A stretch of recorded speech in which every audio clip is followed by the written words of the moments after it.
Welcome to the Banker Lamp. Please enjoy the video. You start by confirming basics. Your iPad runs a compatible iPad OS and you're signed in with your Apple ID. Connect the iPad to a Mac or to a USB-C power source and computer. When the Trust dialog appears, tap Trust so the devices can exchange developer credentials. Once done, make sure the iPad is unlocked and that you have the passcode handy. These steps let your computer register the device and prompt iPad OS to expose developer mode in Settings. Now you enable developer mode inside Settings.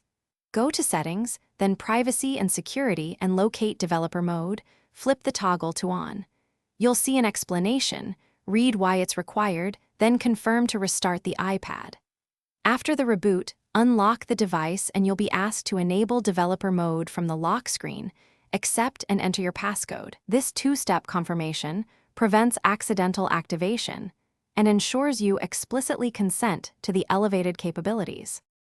Finish by confirming developer mode is active in Settings.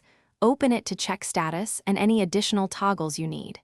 If you plan to deploy apps, launch Xcode or your preferred tool and confirm the device appears as trusted and available.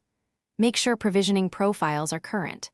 If something goes wrong, first disconnect and reconnect the cable, then restart both devices. If problems persist, reset network settings or revoke and re-establish trust.